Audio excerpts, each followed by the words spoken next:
Now we are going to learn for finding inverse Z transform by using convolution theorem. First we see the definition of convolution of two sequences. The convolution of two sequences f of n and g of n is denoted as f of n star g of n. Here star is the symbol of convolution and is defined as summation k equal to 0 to n f of k g of n minus k. In first sequence we write in place of n is k, and in the second sequence we write in place of n is n minus k. Here k equal to 0 to n terms involved. So this is for one-sided sequence, that is for right-sided sequence. For two-sided and bilateral sequence, this is defined as summation k equal to minus infinity to plus infinity f of k into g of n minus k. Next, definition of convolution of two functions. The convolution of two functions f of t and g of t is defined as summation k equal to 0 to n f of k into capital T g of n minus k into capital T. In first function we write in place of t is k capital T, and in the second function in place of t is n minus k into capital T, where capital T is sampling period. Next we will see that convolution theorem on Z transform. Already we have studied about convolution theorem on Laplace transform in previous semester. The same procedure we have to apply in place of Laplace transform to Z transform.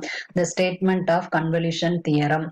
Z transform of convolution of any two sequences f of n and g of n gives Z transform of f of n into Z transform of g of n. That is product of two function f of z and g of z. Already we know that Z transform of f of n is denoted as capital F of z, and Z transform of g of n is denoted as capital G of z. And also Z transform of convolution of any two function f of t and g of t gives Z transform of f of t into Z transform of g of t, where Z transform of f of t is f of capital F of z, and Z transform of g of t is denoted as capital G of z. We know that inverse Z transform is the reverse process of Z transform. That is Z inverse of f of z into g of z gives f of n star g of n. Z inverse of f of z into g of z equal to Z inverse of f of z star Z inverse of g of z. Z inverse of f of z gives one sequence f of n, and also Z inverse of g of z gives another sequence g of n.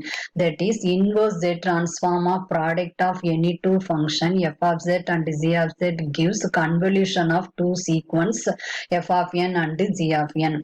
This result is we are going to use for finding inverse Z transform, where f of n equal to Z inverse of f of z and g of n equal to Z inverse of g of z. And also one result in a GP 1 plus r squared plus etc. r power n. Here r is greater than 1. This expansion can be written as r power n plus 1 minus 1 by r minus 1. In case r is less than 1, this expansion can be written as 1 minus r power n plus 1 divided by 1 minus r. This result is very important for proceeding to definition of convolution. First, we are going to solve one problem with the help of convolution theorem. Find z inverse of z squared by z minus 4 z minus 3. This method is very very important. Compulsory. This method has heard many times in Anna University question paper. So listen carefully. Z inverse of z squared by z minus 4 into z minus 3 equal to Z inverse of the given function can be written as product of two function, that is z squared by z minus 4 z minus 3 is z by z minus 4 into z by z minus 3. To apply the convolution theorem, we know that z inverse of product of two function gives the convolution of z inverse of z by z minus 4 and z inverse of z by z minus 3. We know that z inverse of z by z minus a is a power n. Here a is 4 that is 4 power n, and also here a is 3, that is 3 power n. To apply the definition of convolution, summation k equal to 0 to n, in first sequence in place of n is k, and in the second sequence in place of n is n minus k. Here summation of expansion is k terms only, therefore to taking out the constant term 3 power n, we get 3 power n summation k equal to 0 to n 4 power k into 3 power minus k. Next simplify these two terms, we get 4 by 3 the whole power k.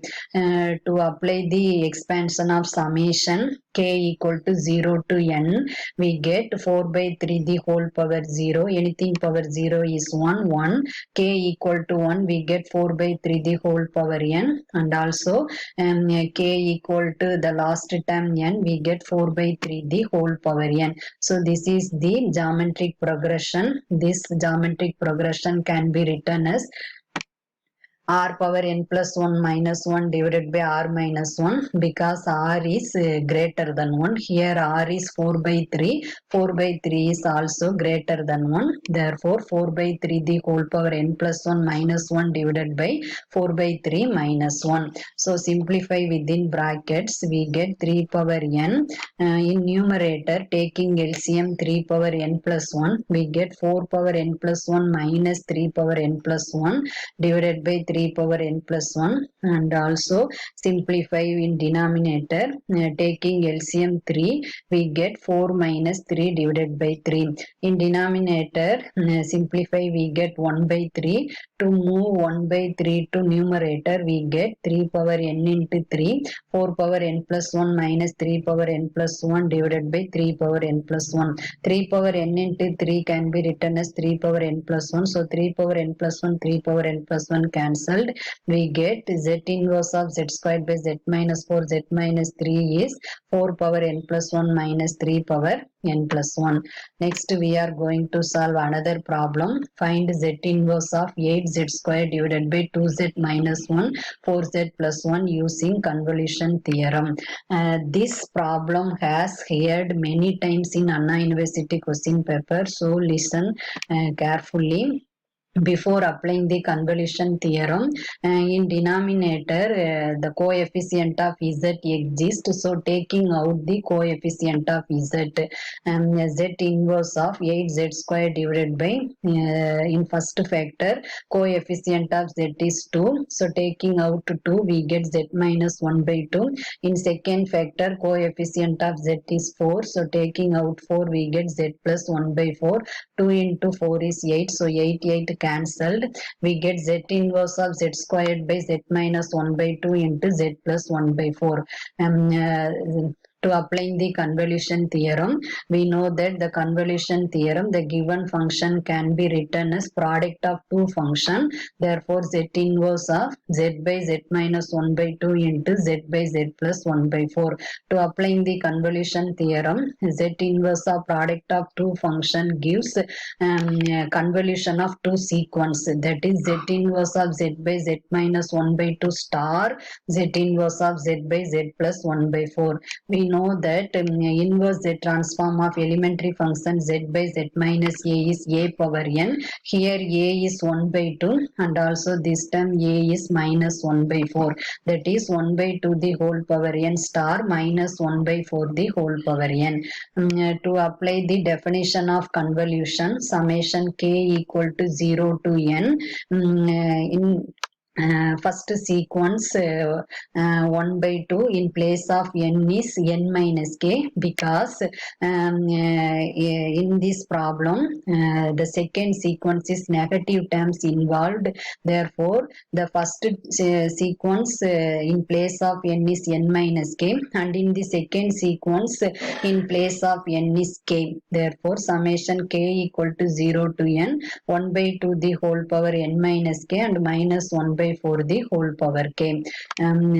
Already we know that the summation of expansion is k times only. Therefore, taking out the constant term 1 by 2 the whole power n, we get summation k equal to 0 to n 1 by 2 the whole power minus k minus 1 by 4 the whole power k. 1 by 2 the whole power minus k can be written as 2 power k minus 1 by 4 the whole power k. Combine these two terms, we get minus 1 by 2 the whole power k. So 1 by 2 the whole power n summation k equal to 0 to n minus 1 by 2 the whole power n. Next, to apply the summation of expansion k equal to 0 to n, put k equal to 0, we get 1, and the second term put k equal to 1, we get minus 1 by 2 the whole power n plus k equal to 2 minus 1 by 2 the whole square plus etc. In last term put k equal to n, we get minus 1 by 2 the whole power n. So which is the geometric progression. Here r equal to minus 1 by 2. This minus 1 by 2 is less than 1. Therefore, this geometric expression can be written as 1 minus r power n plus 1 divided by 1 minus r. So substitute r equal to minus 1 by 2. We get this term. So simplify, we get in denominator taking LCM 2, we get 2 minus minus of 1, that is 2 minus into minus plus 1 divided by 2, that is 3 by 2 exist. Next, to move 3 by 2 to numerator, we get 2 by 3 into 1 by 2 the whole power n. 1 minus minus 1 by 2 the whole power n plus 1 can be written as minus 1 by 2 the whole power n and minus 1 by 2. So next, product of minus and minus 1 by 2, we get plus 1 by 2 into minus 1 by 2 the whole power n. Next, multiply this term to within brackets, we get 2 by 3 into 1 by 2 the whole power n plus 2 by 3 into 1 by 2, 2 cancelled, we get 1 by 3, 1 by 2 the whole power n minus 1 by 2 the whole power n. So combine these two terms, we get 1 by 2 into minus 1 by 2 the whole power n, which is minus 1 by 4 the whole power n. So this problem is very very important. So listen and read it. Third one, using convolution theorem, find z inverse of z squared by z minus a the whole squared.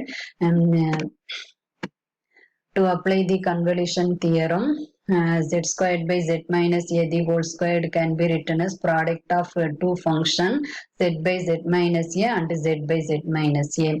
To apply the convolution theorem, z inverse of product of two function gives z in convolution of z inverse of z by z minus a and z inverse of z by z minus a.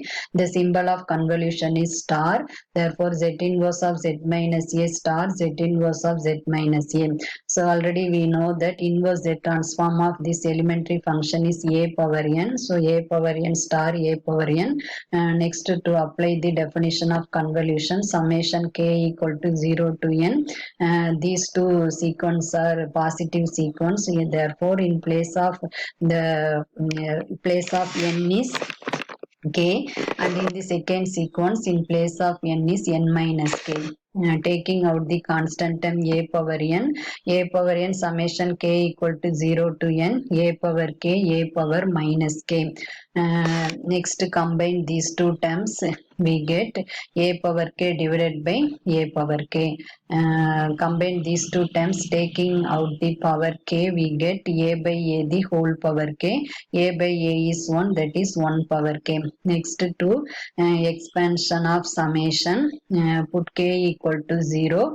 Anything power 0 is 1, 1 plus 1 power 1 is 1 plus etc. 1 power n is 1. So this is n plus 1 terms of 1, we get n plus 1. So n plus 1 into a power n. So z inverse of z squared by z minus a squared gives one sequence n plus 1 into a power n. Try yourself. Using convolution theorem, find z inverse of z squared by z minus a into z minus b.